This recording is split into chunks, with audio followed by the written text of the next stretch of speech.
I was 41 on the day my mother-in-law permanently crossed my daughter's name out of the family tree.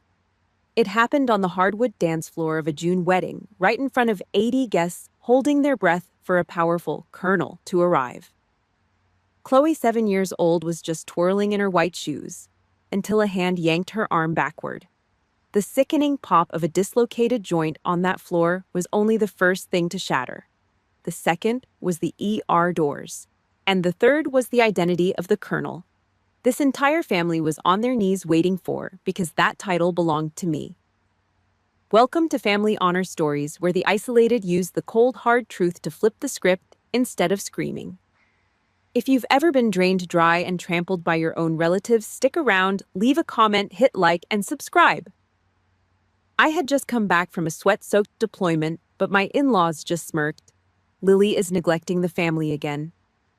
30 minutes before the bone snapped, I stood with my back pressed hard against a cedar pillar at the edge of the Lake Haven Resort Pavilion.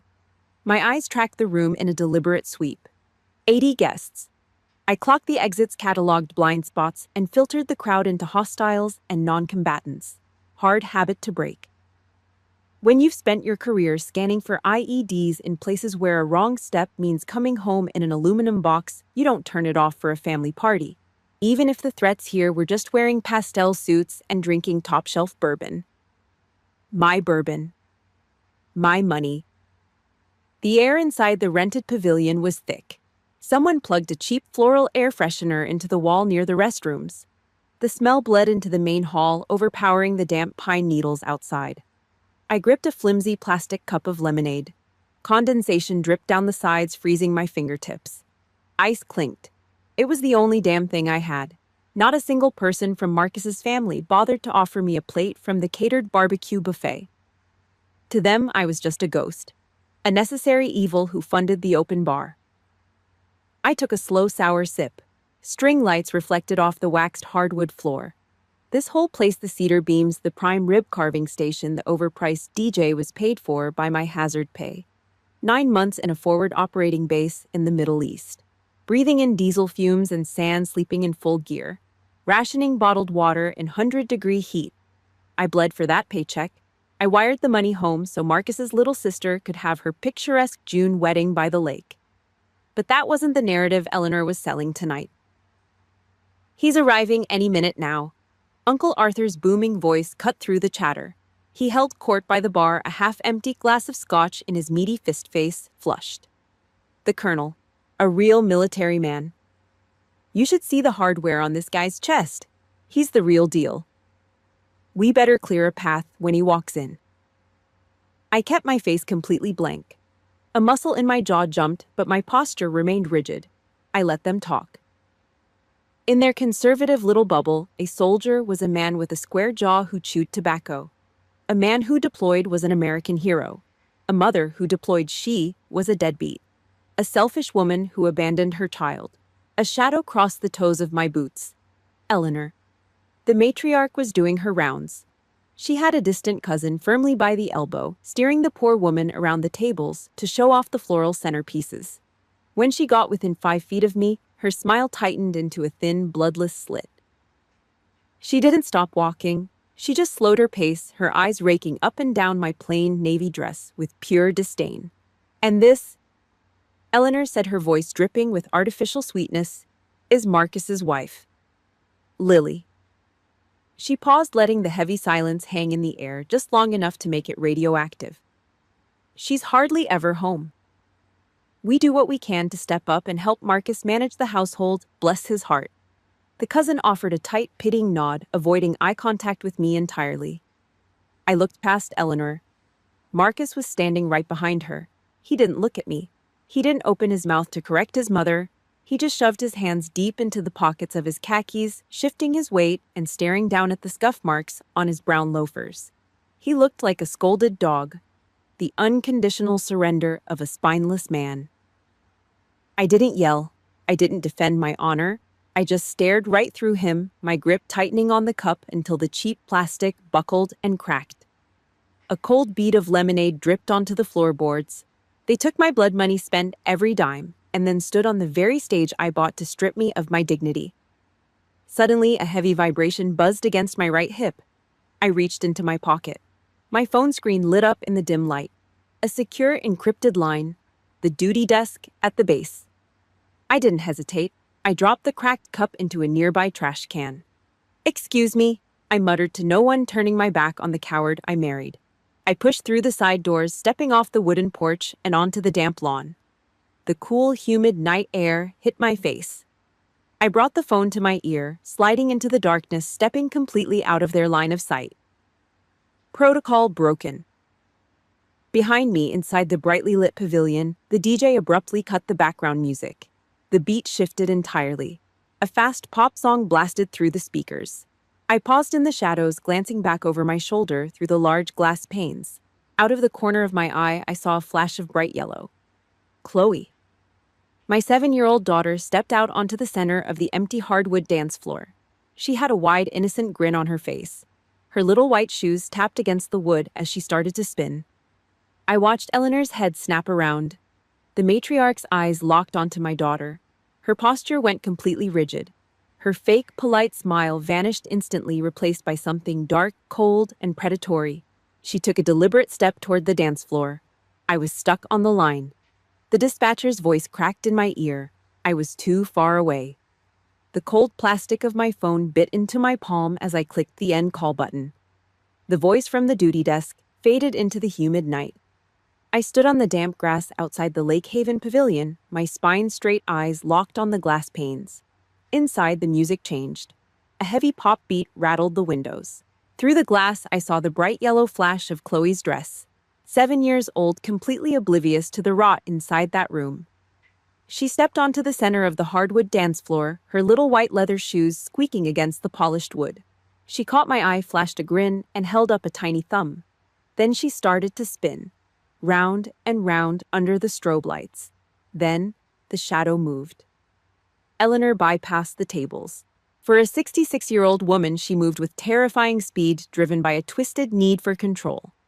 A child dancing freely in the center of her perfect family display was a violation of her rules. She marched onto the hardwood. Her face twisted into a mask of pure, ugly rage. Before I could push open the heavy side door, Eleanor lunged. Her thick fingers locked around Chloe's delicate wrist. A violent, downward yank. A brutal twist. It was pure leverage. A heavy adult body throwing its full weight against the fragile frame of a child. The sound cut through the bass of the speakers. A dry, hollow pop. The unmistakable sound of a joint forced out of its socket, tearing through cartilage. Chloe's breathless scream sheared through the pavilion. A sound of pure physical shock. Her left white shoe slipped off her foot, skittering across the waxed floorboards like a discarded toy. She collapsed onto her side, curling into a tight ball on the hardwood. The music played for 3 agonizing seconds before the DJ killed the feed. Silence. Dead, suffocating silence. 80 middle-class American guests in their tailored suits and summer dresses just stood there. Mannequins. No one moved. Nobody reached down to help a crying child. Eleanor immediately shifted. The snarl vanished, replaced by a loud, high-pitched screech designed to rewrite reality on the spot. She threw her hands up, letting out a rattling laugh that did not reach her eyes. "Oh goodness, look at you, total accident. You see what happens when you do not listen. Get up, Chloe. Stop making a scene." Near the bar, Megan did not drop her drink. Instead, she lifted her iPhone, her face blank, as the camera lens caught the glare of the overhead string lights. She started recording, capturing the tears streaming down my daughter's face to upload to the family chat, framing the narrative to prove the deadbeat mother's kid was undisciplined. Uncle Arthur stood right next to her, thick arms crossed over his chest, scowling down as if Chloe had ruined his rug. My emotional switch flipped. Off. Total blackout. Panic is a luxury for civilians. Rage is a distraction. When a soldier hits an ambush, the brain discards everything except protocol. Tactical combat casualty care. Stage 1, suppress the threat. Stage 2, secure the casualty. I shoved the wooden doors open. The crowd parted like water before a hull. I walked with long, heavy, rhythmic strides. I did not look at Eleanor. She did not exist anymore. I dropped to my knees on the cold wood, hands steady as granite. Chloe was hyperventilating, sweat beading along her hairline. Her left arm hung at a grotesque angle, the elbow visibly deformed beneath the yellow fabric. "Look at me, Chloe," I said. My voice was flat and devoid of fear. "Breathe." I pressed my right hand firmly against her stomach, using my body weight to anchor her core against the floor so she could not twist and worsen the injury.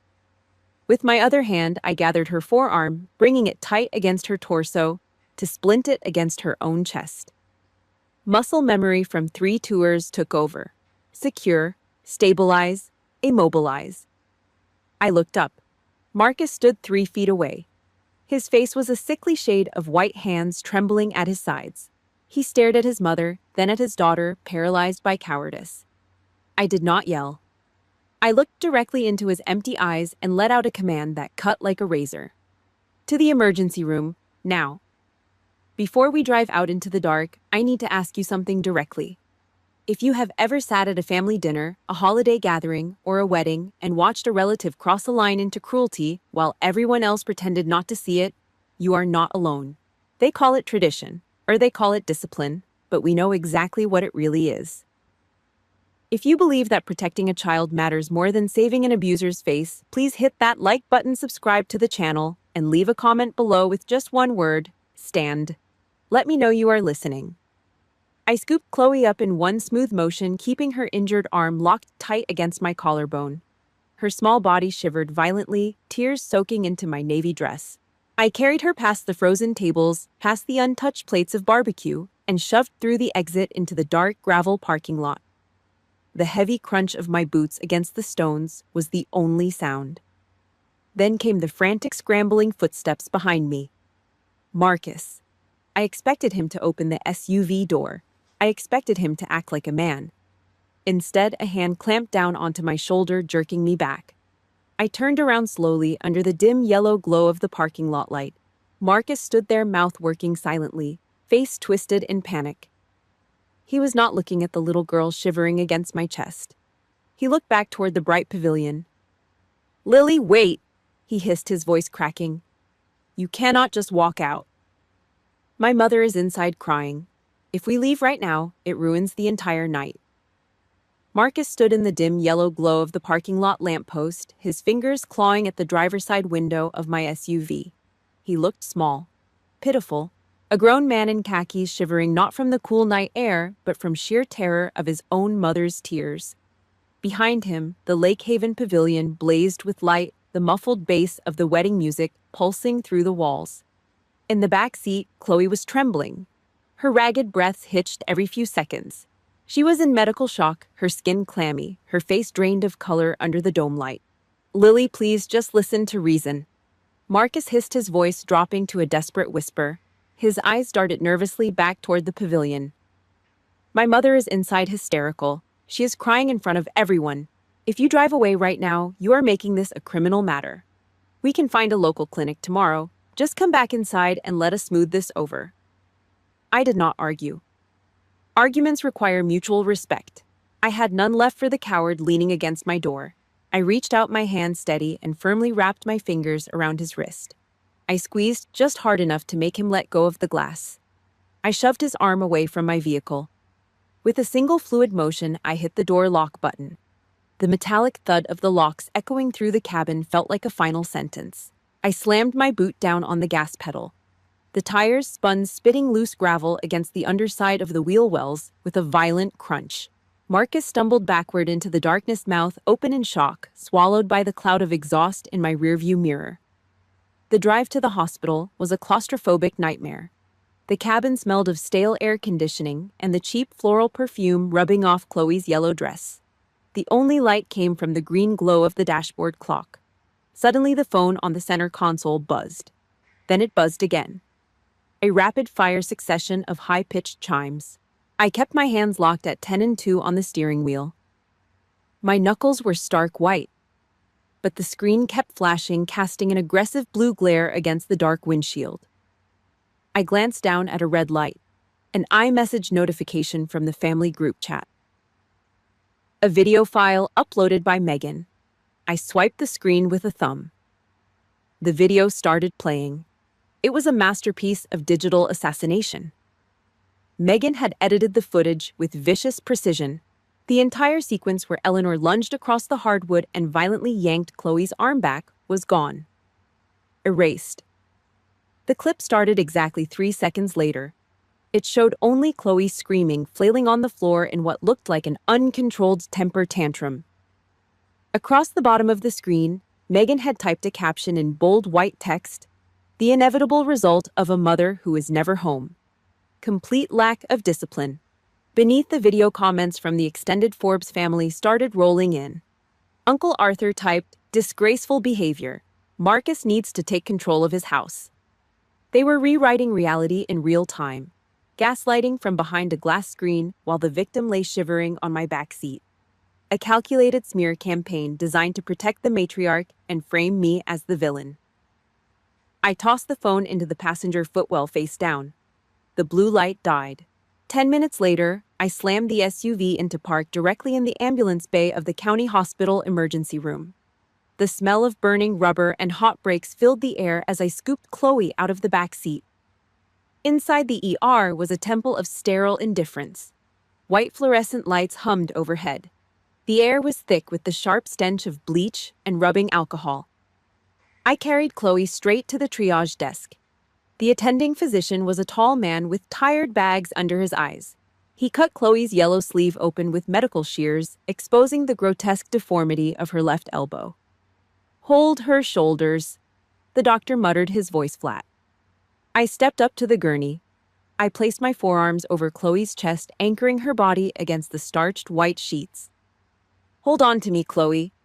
The doctor grabbed her forearm, a swift, practiced rotation. A loud, solid clack echoed in the small curtained cubicle, the sound of bone sliding violently back into its proper socket. Chloe let out a sharp gasp, her small fingers digging deep into the fabric of my navy dress. Then her entire body went limp as the agonizing pressure finally subsided. The doctor stepped back, snapping off his latex gloves with a sharp pop. He dumped them into a biohazard bin, then turned to his computer terminal. His fingers clacked against the keyboard. "The alignment looks good, but the soft tissue damage is extensive." The doctor said, his voice completely level. "An injury like this requires an immense amount of localized force. This is non-accidental trauma caused by an adult." He hit a final key on his board. "I am a mandatory reporter under state law. I've flagged the local police department. An officer is on her way to take a statement." Within 20 minutes, the heavy curtain pulled back. A female police officer stepped into the cubicle. Her uniform smelled of damp wool and stale coffee. She carried a small leather-bound notepad. She leaned over the bed to look at Chloe, who was now hooked up to a mild sedative drip, her eyes heavy. "Hey there, sweetie," the officer said softly, her voice a low rumble. "Can you tell me what happened on the dance floor?" Chloe shifted her head against the stiff pillow. Her eyes rolled slowly toward me, then back to the officer. She swallowed hard, her voice cracking through dry lips.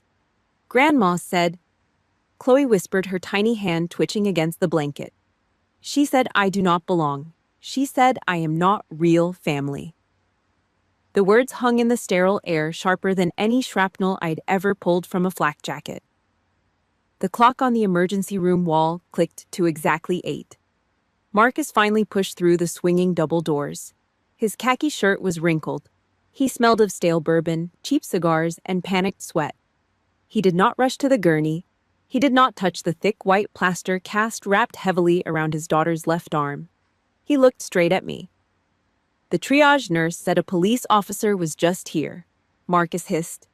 He kept his voice low, his eyes darting over his shoulder like a cornered rat. "Are you completely out of your mind? My mother is a respected woman in this town. You just filed a police report against her." I did not yell. I did not explain. The time for negotiations was dead and buried. I picked up Chloe's discharge papers from the plastic tray. I shoved the heavy clipboard hard into Marcus's chest. He stumbled back a half step, catching it clumsily against his ribs. "Take her home," I said. My voice was a flat line. "Do not speak to me." I walked out. I left him standing in the harsh fluorescent light, stammering with his mouth hanging open. The drive back to our suburban cul-de-sac was a blur of amber streetlights and black shadows. I pulled into the driveway. The house was completely dark, dead silent. I unlocked the front door and stepped inside. The air felt thin and cold. For 8 long years, I'd made myself incredibly small inside these walls. I bought pastel floral dresses. I baked store-bought cookies for neighborhood picnics. I swallowed Eleanor's backhanded insults over dry turkey at Thanksgiving dinners. I hid my rank. I hid my hazard pay. I hid my medals. I did it all just so Marcus would not feel emasculated in his own living room. I did it so his mother would not feel threatened by a woman who did not need their family name to survive. I compromised my entire identity for a fragile truce. And tonight they took that truce and broke it entirely across my 7-year-old's arm. I walked up the hardwood stairs. My boots hit the steps with a heavy, deliberate rhythm. I walked straight into the master bedroom. I did not turn on the overhead light. Only the pale glow of the street lamp bled through the window blinds. I slid the closet door open. I shoved aside the row of cheap, accommodating sundresses. I reached all the way to the back, deep into the dark corner behind Marcus's dusty golf clubs. My fingers found the thick, cold vinyl of a heavy garment bag. I grabbed the metal hanger and pulled it out. I threw the bag flat onto the mattress. The heavy metal zipper let out a sharp tearing sound in the quiet room. Inside was the thick, dark blue wool of my Army service uniform. The ASU. I had not worn it since the day I retired from active field duty to take a desk command. 8 years sitting in the dark. I stripped off the navy civilian dress I wore to the wedding.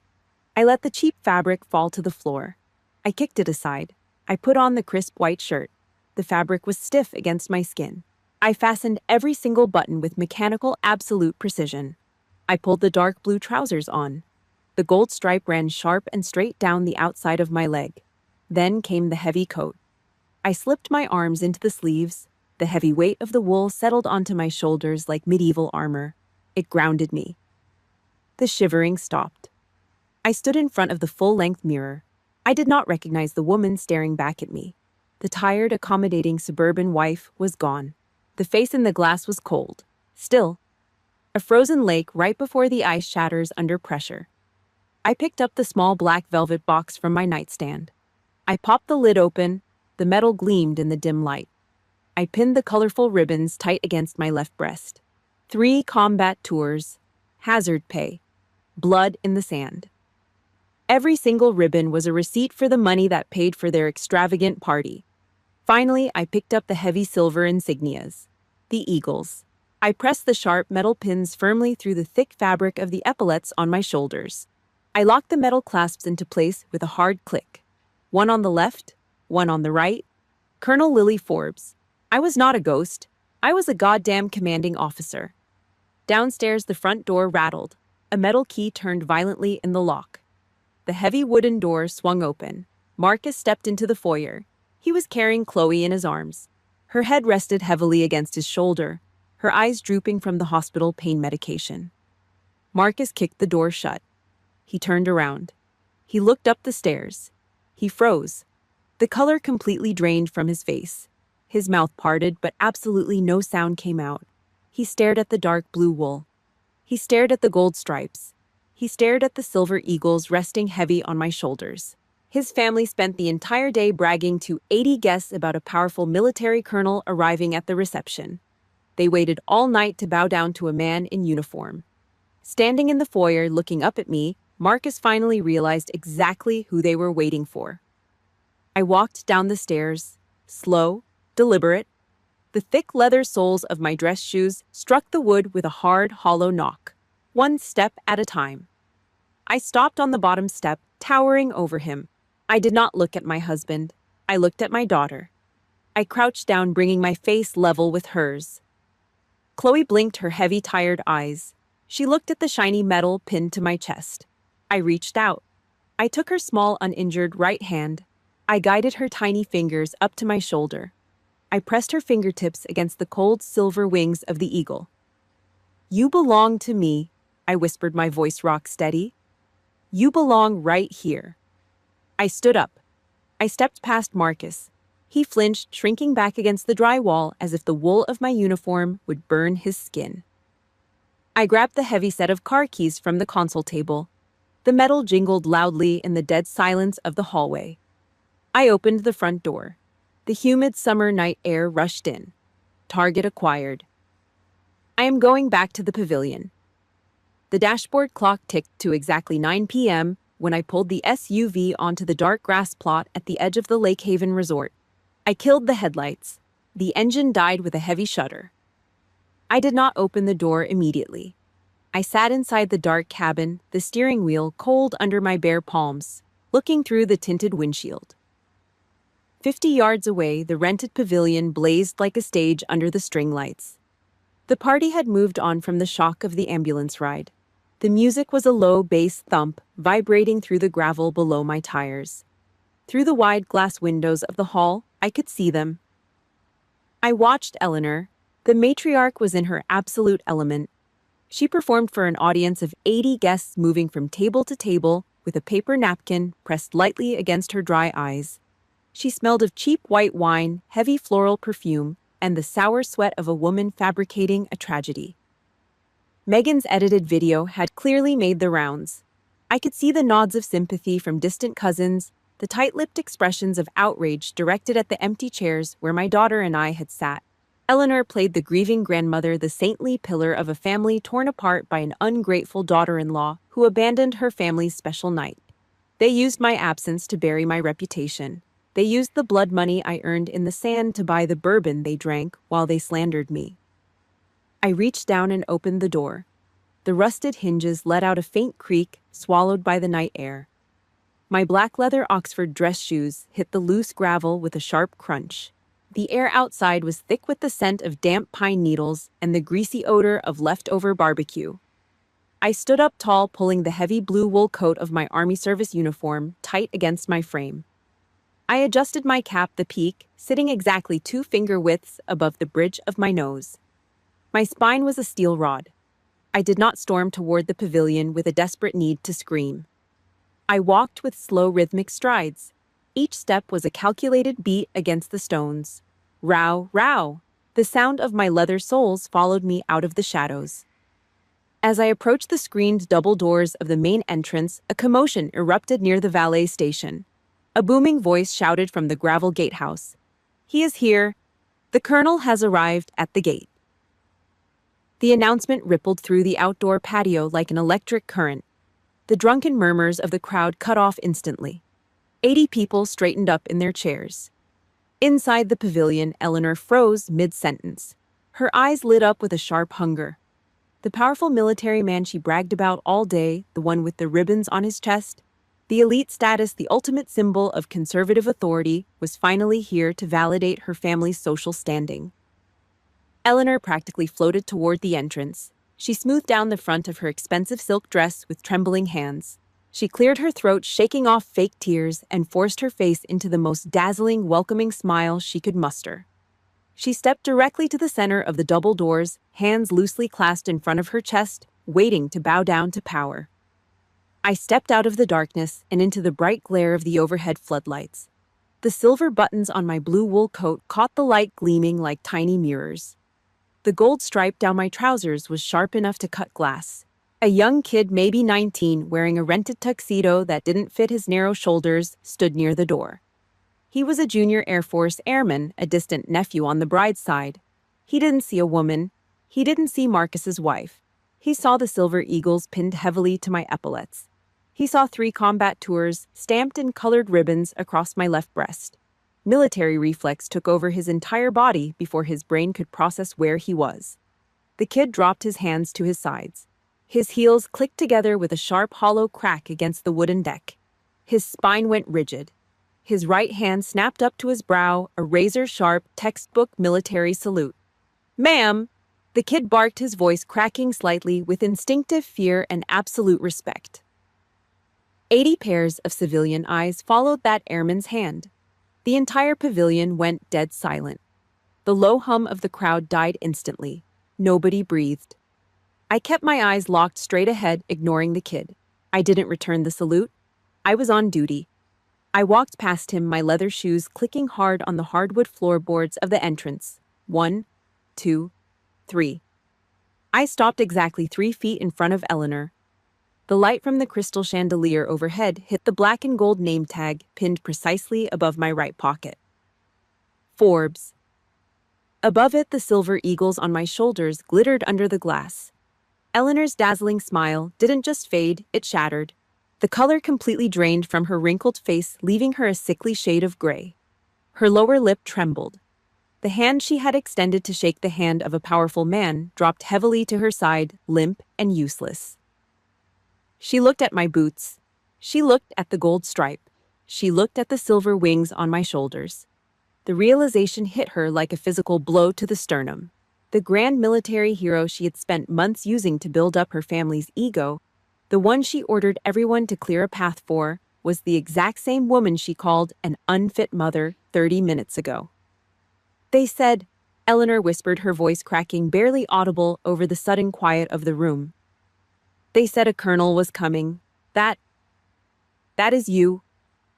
I stood perfectly still, my chin tucked, looking down into her panicked eyes. It is me. Eleanor took a step back.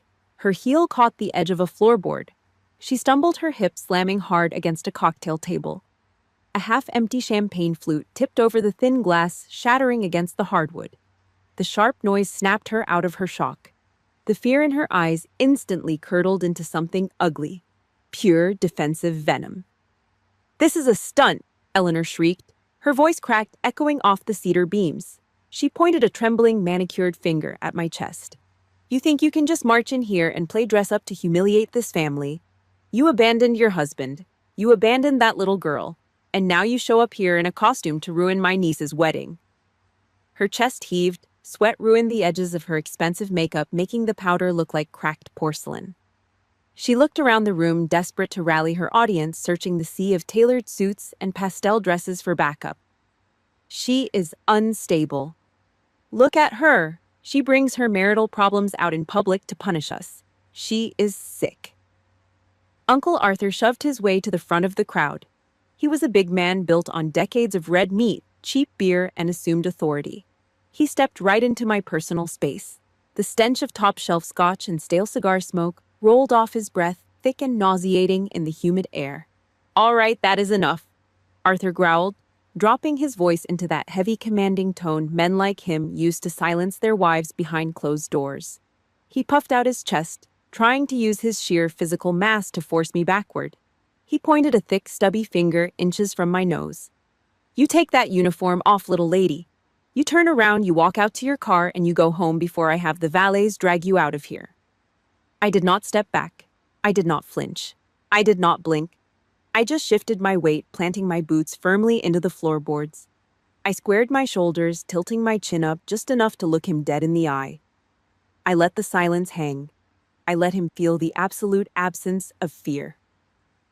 Arthur's heavy jaw twitched. His eyes darted to the silver eagles on my shoulders, then back to my face. The big, tough patriarch suddenly realized he was standing inches away from someone who spent the last 8 years giving orders in war zones surrounded by men holding automatic weapons. He swallowed hard. The veins in his thick neck throbbed. Slowly, awkwardly, he took a half step back, dropping his hand to his side. I shifted my focus back to the matriarch. When I finally spoke, I did not yell. I dropped my volume. I made it so quiet, the 80 people in that room had to lean forward, holding their collective breath, just to hear me. This is not a costume, I said. The words cut through the heavy air like a scalpel. I wore this in the dirt. I wore this while pulling shrapnel out of kids half my age. I bled for this wool. I bought this pavilion, the liquor in your glass, and the food on your plates with the hazard pay I earned wearing it. Eleanor's mouth opened, but no sound came out. She looked like a fish suffocating on a dry dock. You spent the entire day mocking my daughter. I continued, my voice flat, completely devoid of mercy. You called her the result of a deadbeat soldier. You stood in this room and bragged about a military officer arriving to validate your pathetic social standing. You waited all day to bow to a soldier. I paused, letting the reality crush her. I am here. Eleanor's hands shook violently. You are insane. she stammered, looking around at the frozen crowd, begging for someone to intervene. Marcus. Where is Marcus? Someone get Marcus to come here and control his wife. Marcus is at home, I said. Hiding. I reached up to my left breast pocket. I unfastened the brass button.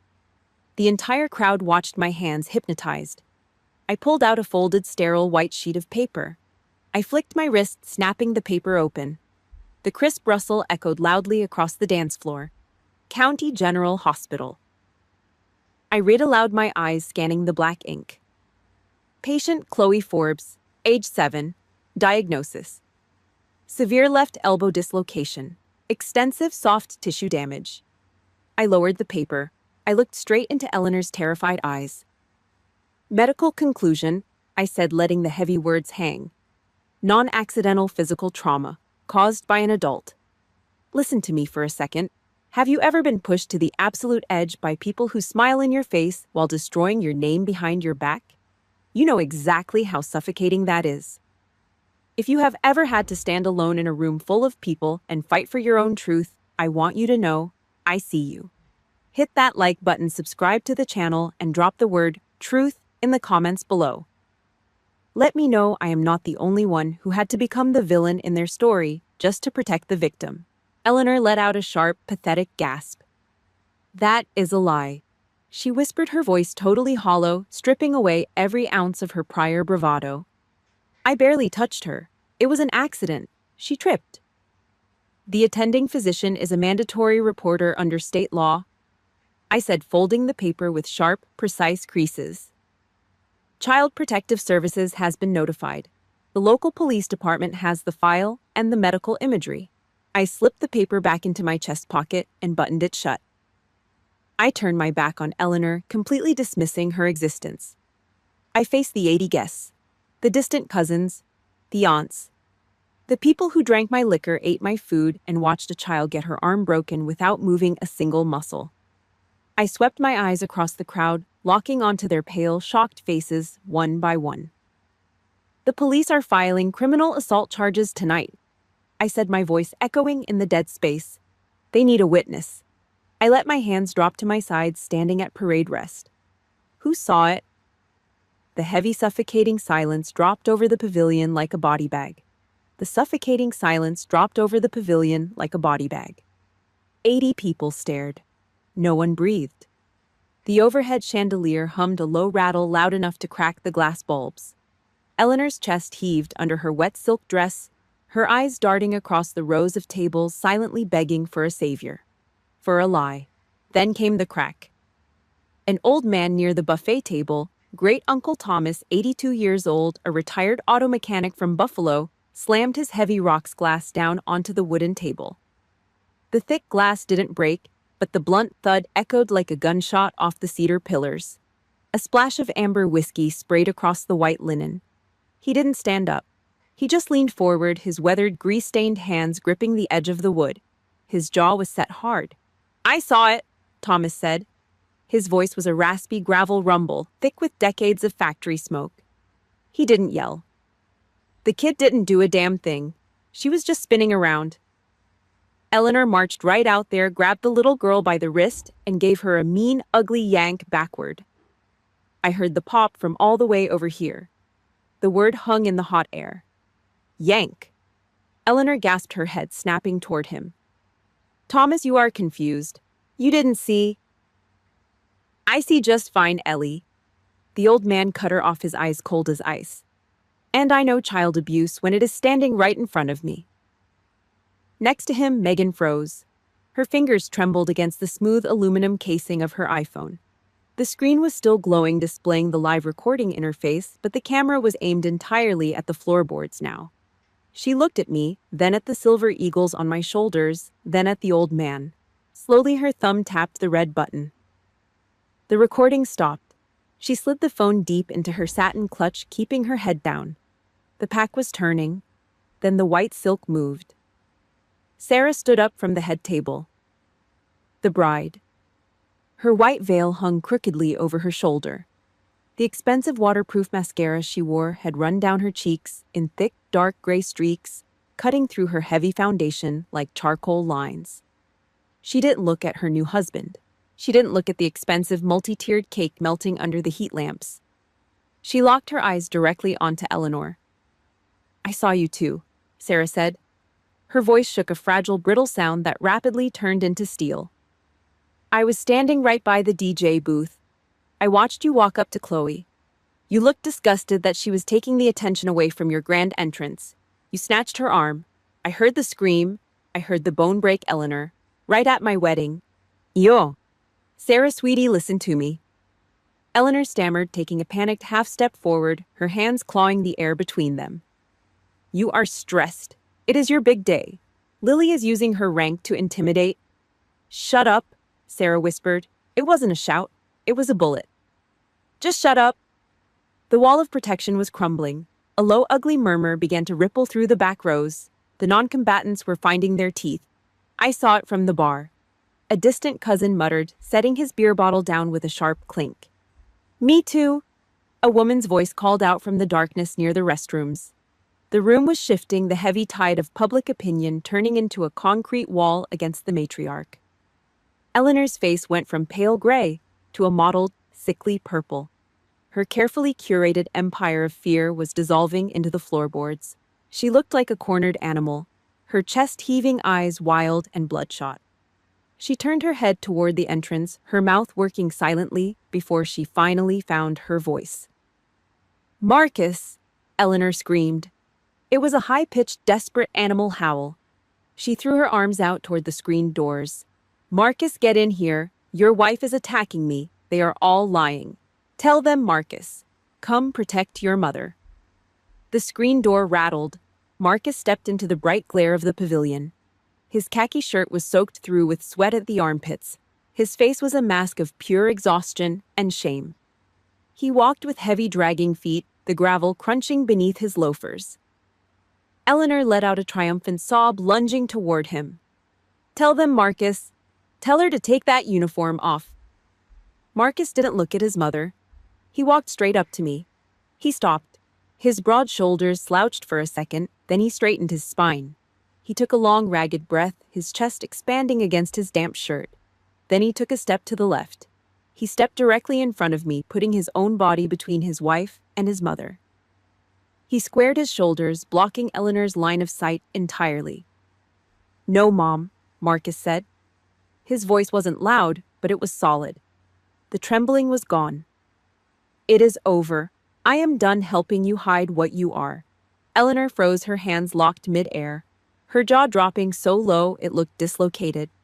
The ultimate betrayal. The favorite son, the boy she had broken and molded to be her permanent shield, had just pointed the gun back at her. Right then, the shadows outside the pavilion vanished. A sharp, violent pulse of red and blue light exploded through the screened windows. The cold, mechanical strobes cut through the warm yellow glow of the string lights, painting the cedar pillars in rhythmic flashes of crimson and azure. The double doors swung open with a sharp click. The female police officer from the emergency room stepped into the hall. Her heavy leather duty belt jingled with handcuffs and steel. Her face was stone. The officer didn't look at the guests. She didn't look at the bride. She walked straight down the center aisle, her eyes locked onto Eleanor. "Eleanor Forbes," the officer asked.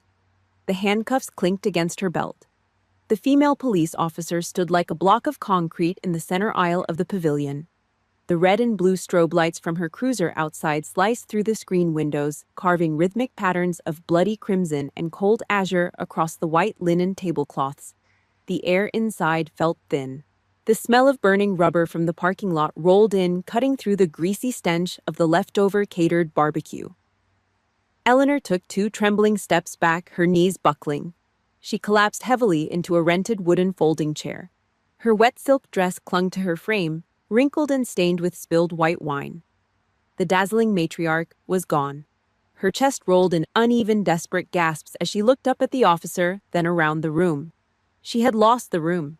The 80 American guests stood like stone statues, their faces pale under the flashing lights, eyes locked onto her. "Julian," Eleanor choked out, her voice a rattling whisper that barely carried across the floorboards. She reached a trembling hand toward her son, the groom. Julian, tell them. Tell this officer it was just a misunderstanding. It is your wedding day. Do not let them do this to our family name. Julian did not look at her. His jaw was clenched so tight the muscle beneath his ear throbbed. His rented tuxedo jacket was unbuttoned, his silk tie pulled loose. He looked down at the floorboards, then slowly turned his entire body away from her, turning his back completely on the woman who raised him. Eleanor let out a sharp, pathetic gasp. Her gaze swung wildly toward Marcus. "Marcus!" she shrieked, her voice cracking into a high-pitched animal howl. She clawed at the air between them. "You are my favorite. You know me. Tell your wife to stop this madness. Tell her to take that uniform off. She is ruining everything." Marcus stood exactly 3 feet in front of me. His khaki shirt was soaked through with dark circles of sweat under his arms. He looked exhausted, his face gray under the yellow string lights. But his posture was different now. His spine was straight. He did not look down at his scuffed brown loafers anymore. He looked directly into his mother's frantic, bloodshot eyes. He took a deep, heavy breath that expanded his chest. "No, Mom," Marcus said. His voice was not loud, but it was solid. The trembling was gone. "I saw it. I stood right there on the grass and I watched you through the window. I saw exactly what you did to my daughter. I saw the look on your face when you yanked her wrist. I am stopping you right here. I am done helping you hide what you are." The words hit Eleanor like a physical blow to the sternum. Her head snapped back. The final ally was gone. The boy she had molded to be her permanent shield against reality had just pointed the gun back at her. She dropped her face into her hands. The tears came now loud and unrefined, stripping away the last ounce of her carefully cultivated dignity. She rocked back and forth in the wooden chair, her shoulders shaking violently under the cold glare of the police lights. "You do not understand the pressure I was under." Eleanor sobbed, her voice muffled by her thick fingers. "Everything had to be perfect for this family. I just wanted order." She dropped her hands, her face ugly with blotchy red spots, looking up at me with pure desperation. 40 years ago, my own mother-in-law treated me like dirt. Eleanor wept, launching her final defensive maneuver, the ultimate victim card. I had to sit at the end of every table. I had to swallow every insult. I endured it all for decades. I was broken down until I had nothing left. You have no idea what I suffered to build this family name. I did not mean to hurt her. It was just an accident born from an old pain. I did not offer a hand. I did not show a single flicker of sympathy. The thick leather soles of my Oxford dress shoes rapped hard against the hardwood floorboards as I stepped around Marcus. I crouched down directly in front of her chair, dropping my weight onto the balls of my feet until my face was level with hers. I brought my eyes inches away from her panicked gaze. The silver eagles on my shoulders gleamed under the crystal chandelier overhead. "Listen to me, Eleanor," I said. My voice was a flat, low line, devoid of any anger or heat. "Your trauma does not give you permission to break a child's arm. The world does not care what your mother-in-law did to you 40 years ago. Your old pain does not grant you a license to assault my 7-year-old daughter." Eleanor choked on her own breath, her lower lip quivering.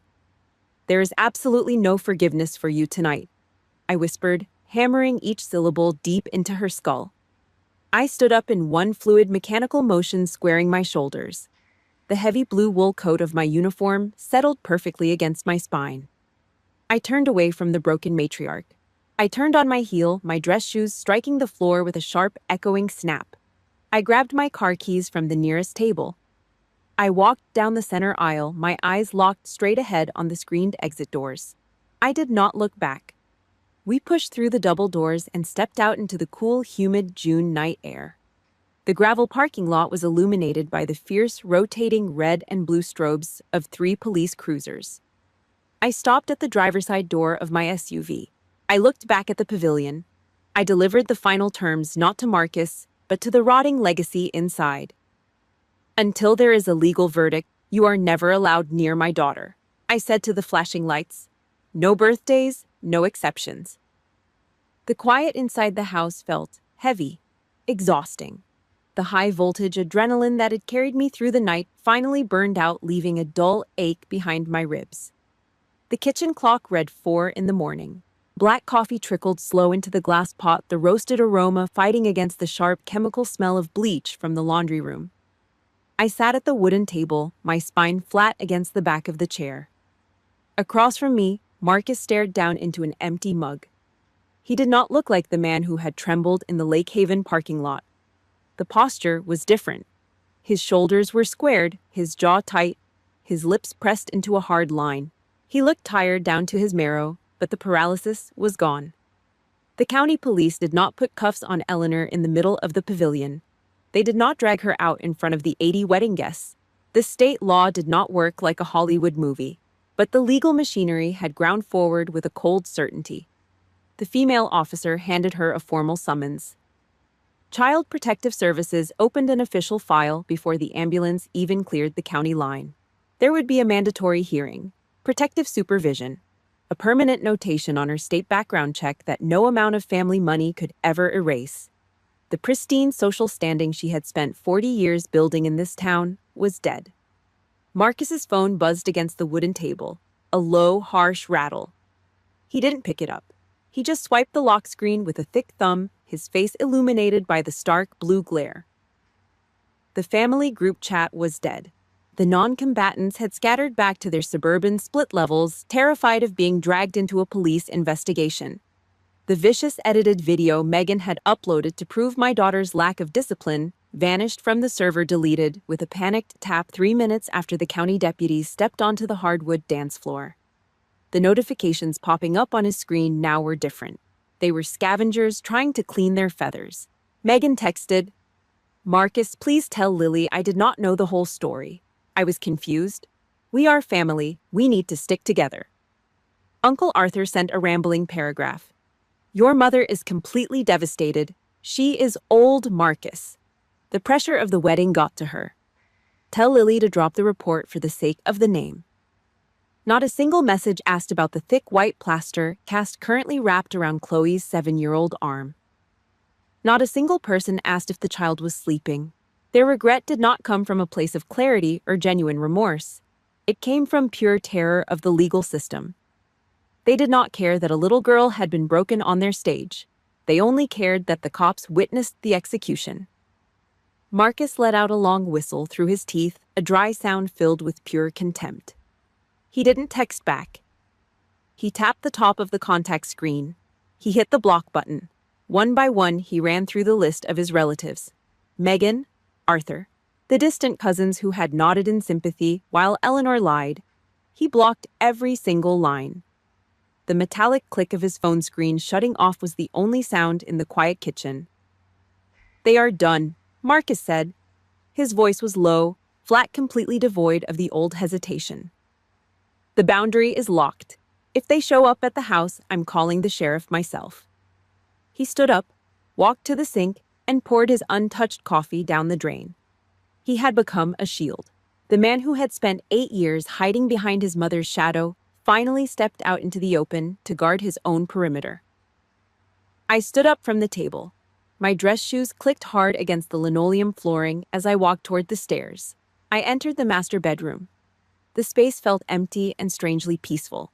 The pale gray light of dawn was just beginning to bleed through the window blinds, cutting sharp lines across the hardwood.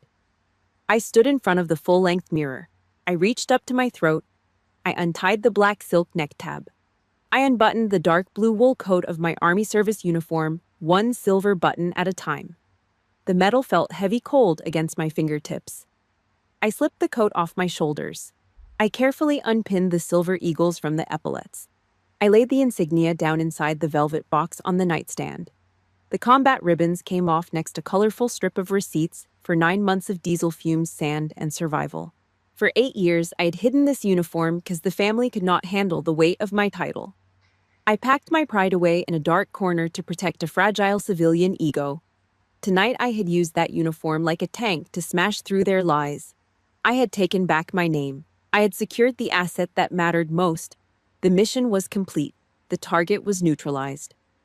I took a heavy wooden hanger from the rack. I slid the blue coat onto the wood, smoothing the lapels with the flat of my palm. I placed the uniform back into the heavy black garment bag. I pulled the metal zipper shut. The sharp, metallic rasp echoed in the quiet bedroom.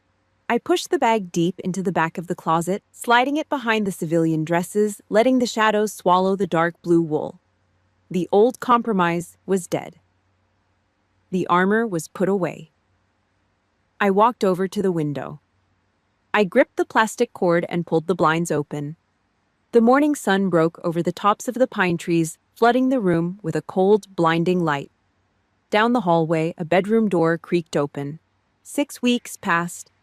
The oppressive summer heat finally broke, leaving behind a crisp, cool September morning. I stood in the kitchen.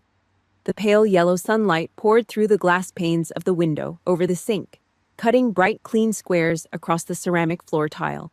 The house smelled of roasted coffee beans and burnt toast. It was quiet, a deep, heavy silence that did not suffocate. It was the silence of a secured perimeter. At the island counter, Chloe sat on a tall wooden stool. Her left arm was bare.